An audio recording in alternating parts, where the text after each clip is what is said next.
नमस्कार दोस्तों, आप सबका स्वागत है मेरे यूट्यूब चैनल के ऊपर। दोस्तों, कल हमने डिस्कशन किया था कि मार्केट के अंदर एक डेड कैट बाउंस जो है वो अवेलेबल है और यहाँ पर डेड कैट बाउंस के अंदर आप लोगों को क्या करना है वो हमने कल डिस्कशन कर लिया था। हमने ये डिस्कशन किया था कि भाई यहाँ पर डेड कैट बाउंस में बुलिश मत होना, क्योंकि बुलिश अगर होंगे तो दिक्कत हो जाएगी, क्योंकि मार्केट डायरेक्टली तो नीचे गिरती नहीं है अगर गिरना है तो लेकिन मार्केट क्या करती है, ऐसे चलती है। तो मार्केट में ये जो बाउंस होते हैं ना, डेड कैट बाउंस टाइप के जो बाउंसेस होते हैं, वहाँ पे आप फंस जाओगे। तो इसलिए यहाँ पर जो है आपको सावधान रहना है बाउंसेस के अंदर, और बाउंस के अंदर आपको सावधान रह के काम करना है। अगर आपने बुलिश पोजीशन बनाई भी है तो वो इंट्राडे में निकाल लो। ये आपको सब साफ साफ कल बताया गया था हमारी वीडियो के अंदर। साथ में आपको ये बताया गया था 55,000 के आसपास जो है वो पोजीशंस बना ली गई हैं 2 दिन के अंदर, वो भी एफआईएस के द्वारा।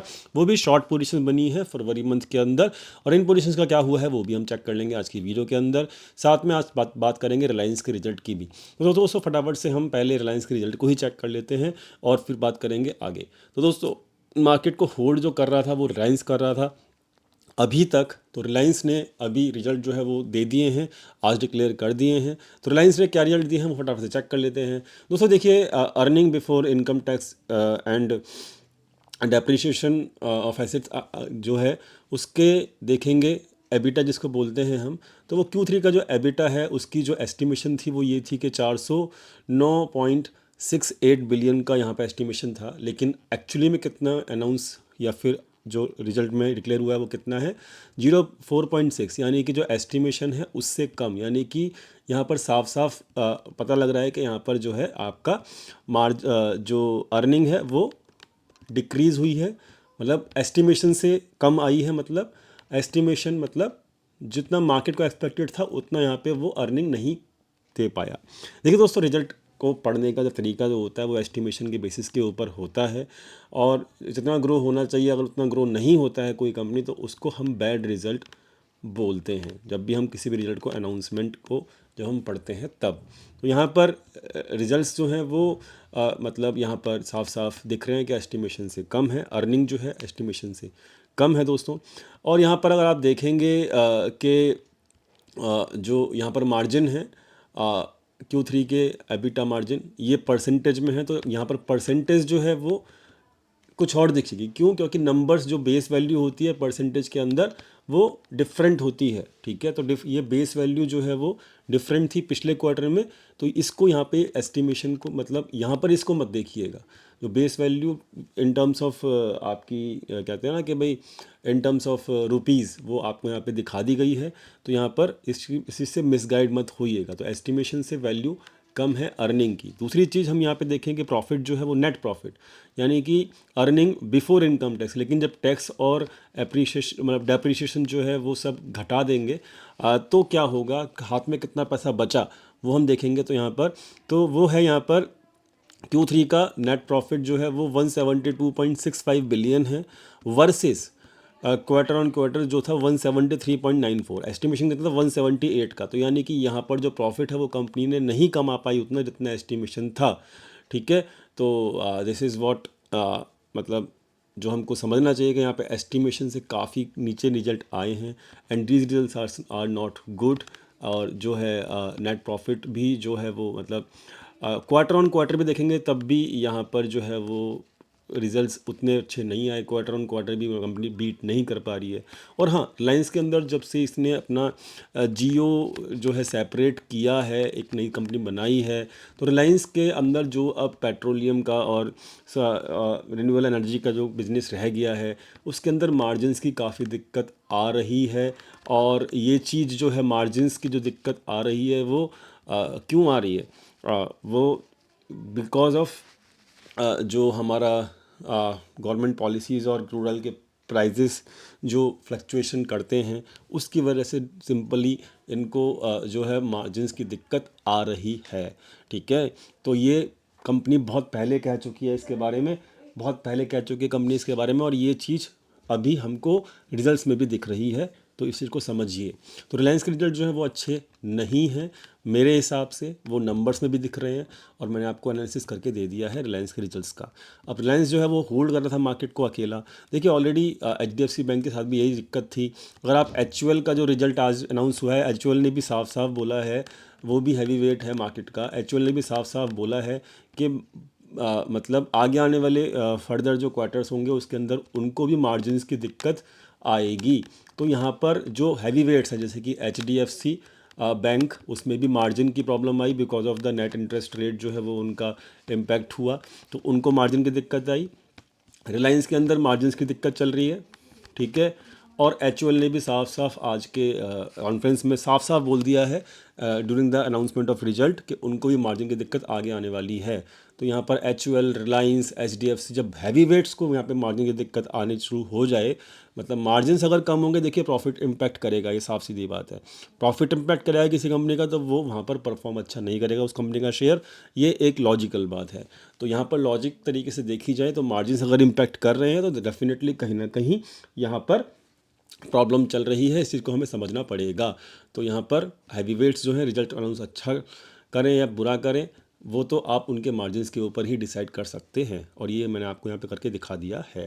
चलिए दोस्तों फटाफट से आगे चलते हैं। रिलायंस का रिजल्ट अच्छा नहीं है मेरे हिसाब से, बात कर लेते हैं अब आगे क्या हो सकता है। तो FIs जो हैं वो अब देखिए दबा के सेलिंग करना शुरू हो चुके हैं because of they are full confident कि यहाँ पर शॉर्ट सेलिंग जो रिस्ट्रिक्शंस हट चुकी हैं, मार्जिन्स प्रॉब्लम है कंपनीज़ के अंदर, और ये चीज़ जो है वो FIs जानते हैं, इसलिए वो दबा के इक्विटी को सेल ऑफ कर रहे हैं। तो ये FI ने आज भी किया है, आपके सामने जो लॉजिक नंबर है वही मैं यहाँ पे पेश कर रहा हूँ। दूसरी चीज़ यहाँ पर एक चीज़ और है कि यहाँ पर आज के दिन भी देखो, आज का तारीख क्या था, आज का तारीख है 19 तारीख। तो 19 तारीख को भी यहाँ पर फरवरी मंथ के अंदर 10,000 फ्रेश पोजीशंस ऐड करी गई हैं। तो यानी कि 1, 2, 3 और 3 दिन के अंदर 65,000 के आसपास पोजीशन बन चुकी हैं। और जब भी ये पोजीशन अगर 1 लाख से ऊपर पहुँच गई तो दोस्तों मतलब बोलना नहीं चाहिए, अगर 1 लाख से ऊपर इनकी पोजीशन पहुंच गई तो मतलब बहुत ज़्यादा मार्केट में दिक्कत हो जाएगी शुरू। And they are making their positions right now. So we should understand कि यहाँ पर मार्केट के अंदर अपर प्ले करने से पहले हमको थोड़ा सा सोचना चाहिए। कल भी ये बताया था, आज भी मैं आपको यही बताऊँगा। रिजल्ट्स अच्छे नहीं आ रहे हैं और वो रीज़न लॉजिकल है अभी। तो ऑप्शन चेन अगर मैं देखूँ तो ऑप्शन चेन मैं आपको दिखाना चाहूँगा। ऑप्शन चेन किसकी? रिलायंस की। तो रिलायंस की अगर मैं ऑप्शन चेन देखूं पहले, तो रिलायंस की ऑप्शन चेन के अंदर कोई ना कोई ऐसा है जिसको ये पता है कि रिजल्ट्स अच्छे नहीं हैं। देखो मार्केट कैसा लेगी रिजल्ट्स को, वो मार्केट पर छोड़ देते हैं। लेकिन अभी जो दिख रहा है, देखो यहाँ पर क्या है, 2800 के ऊपर बहुत ज़बरदस्त रेसिस्टेंस है, ठीक है। 2800 के ऊपर यहाँ पे पुट राइटर क्लोज भी कर रहे हैं, ठीक है। तो 2800 तो मार्केट इस एक्सपायरी में क्लोज करे, उसके ऊपर आई डाउट, ठीक है। 2736 का प्राइस चल रहा है, 2736 का प्राइस चल रहा है, ठीक है। और एक शॉकिंग बात क्या है, शॉकिंग बात ये है कि यहाँ पर इन द मनी में जो है पोजीशन अभी क्लोज नहीं हुई है प्रॉपर तरीके से 2700 के लेवल पे, ठीक है। 2700 का लेवल देखोगे आप तो यहाँ पर 6900 पोजीशन है और यहाँ पर 700 पोजीशन, यानी कि कॉलराइटर अभी भी मौजूद हैं। बेशक से यहाँ पे 400 कॉन्ट्रैक्ट क्लोज हुए हैं, बट फिर भी। और एक चीज़ और है कि 2700 के नीचे आप देख सकते हो यहाँ पर भी अभी पोजीशंस ओपन है, क्लोज नहीं हुई हैं। तो दोस्तों कहीं ना कहीं ऑप्शन चेंज जो है मुझे अच्छी नहीं लग रही रिलायंस की। और बाकी तो अब जो ऑप्शन चेन है वो मैंने आपको एक्सप्लेन कर दी है। तो रिलायंस का रिजल्ट ख़राब है, रिलायंस की ऑप्शन चेन भी ख़राब है। बाकी जो होगा वो तो लाइव मार्केट में देखेंगे, अपन लोग केवल यहाँ पे डाटा को प्रेजेंट कर सकते हैं। मार्केट कैसा रिएक्ट करेगी वो मुझे नहीं पता, ठीक है। और HDFC के साथ तो जो हुआ वो हम सब ने देखा, मार्जिन प्रॉब्लम थी। रिलायंस के साथ भी मार्जिन प्रॉब्लम है, बट मार्केट कैसे ट्रीट करेगी I don't know. I am not God. तो यहाँ पर मैं आपको केवल और केवल एक ही चीज़ प्रेजेंट कर रहा हूँ जो कि फैक्ट है। फैक्ट जो है वो आपके सामने है, ठीक है। बाकी हम डिसाइड करेंगे मंडे को कि क्या होगा रिलायंस के अंदर, ठीक है। जुलाई मार्केट में डिसाइड करेंगे, बट अभी तो कहानी ख़राब है। निफ्टी का फटाफट से चर्चा कर लेते हैं। तो निफ्टी के अंदर एक चीज़ है जो मैं आपको दिखाना चाहूँगा। ये पोजीशन मैंने शायद आपको दिखा दी, तो मैं इसको क्लोज़ कर देता हूँ। और निफ्टी के अंदर जो पोजीशन, हाँ निफ्टी का चार्ट निफ्टी का चार्ट, चलो ये रहा। तो निफ्टी के अंदर ना यहाँ पर क्या हुआ है, निफ्टी के अंदर ना यहाँ पे जो रिट्रेसमेंट आना था वो हमने चेक कर लिया, आना है, ठीक है। अब रिट्रेसमेंट जो है वो देखो, एक यहाँ पर ना आपको दिखेगा एक तरीके से लाइन, देखो क्या लाइन है, ये लेवल, ठीक है, ये लेवल, इस लेवल का ब्रेकआउट हुआ था यहाँ पे, ठीक, इस लेवल का यहाँ पे ब्रेकआउट हुआ था। अब नीचे से अगर ऊपर जाएगा ना प्राइस, तो ये लेवल जो है वो रेसिस्टेंस है, याद रखना इस चीज़ को, ये लेवल एक बहुत तगड़ा रेसिस्टेंस है, ठीक, पहली चीज़। दूसरी चीज़, जब जब प्राइस यहाँ पे आया था, देखो यहाँ पे पहली बार रेसिस्टेंस, सेकंड बार रेसिस्टेंस, थर्ड टाइम तोड़ा, लेकिन फिर अब ये जब मार्केट इसको तोड़ा, ठीक है, अब यहाँ पे नीचे आ गया वापस, अब ये ऊपर जाएगा तो ये रेसिस्टेंस कहलाएगा, ठीक है। पहली चीज़ तो ये हो गई जो मैंने आपको समझा दिया एक्सप्लेन करके। अब एक और चीज़ क्या, कि यहाँ पर जो एवरेज बन रहा है ना एफआईएस की पोजीशंस का, वो बन रहा है दोस्तों 21,750 के आसपास। जो पोजीशंस उनकी एवरेज है ना इस वक्त, एफआईआई की शॉर्ट पोजीशन जो है वो एवरेज बन रहा है उनका 21,750। ये एफआईआई की पोजीशन का एवरेज है शॉर्ट पोजीशन का, ये लेवल भी इसी लेवल के आसपास आ रहा है। तो this is not a coincidence, ठीक है, ये कोइंसिडेंस नहीं है, ये कैलकुलेशन है एफआईआई की, क्योंकि वो भी जानते हैं हमको इस लेवल के ऊपर नहीं जाने देना मार्केट को किसी भी हाल में, ठीक है। सो राइट नाउ प्लानिंग जो है समझ में आ रही होगी एफआईआई की, ठीक है, वो आपको बुलिश कर रहे हैं, जानबूझ के कर रहे हैं। और मैंने कल कहा था बुलिश मत होना, बिकॉज एफआईआई पोजीशंस हैं 700 से 800 के बीच में। तो right now we should not play any up move, we should be cautious, very much cautious, ये हमको पता होना चाहिए। तो मैंने आपको एक्सप्लेन कर दिया प्लान। तो अब ये जो है आपको यहाँ पे समझदारी से काम करना है।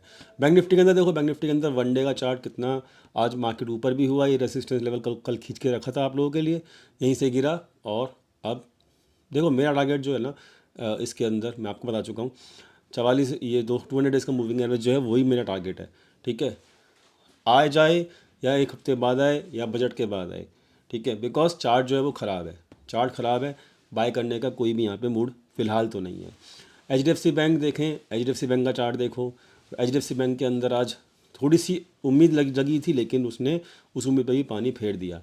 तो अब यहाँ पे मंथली चार्ट देखो, एचडीएफसी बैंक का मंथली चार्ट जो है वो क्या कह रहा है, मंथली चार्ट में जो सपोर्ट अवेलेबल है ना, ये चेक करो, मंथली चार्ट में सपोर्ट जो अवेलेबल है वो यहाँ पर ही है, ये वाला सपोर्ट है 1462 का। इसके बाद जो सपोर्ट आएगा ना वो फिर गंदे तरीके से ये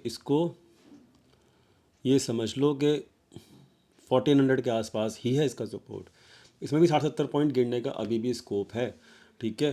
तो भाई सिंपल सी बात है, मंथली चार्ट एचडीएफसी बैंक का, वीकली चार्ट एचडीएफसी बैंक का, हर चीज़ जो है वो यहाँ पे सपोर्ट नहीं कर रही कि हम बाय करें, ठीक है। एक दो दिन आपको हो सकता है कि during the dead cat bounce आपको यहाँ पे वेट करना पड़ जाए, जैसे कि आज हमने वेट किया, तो वो चीज़ आपको यहाँ पे करनी पड़ सकती है।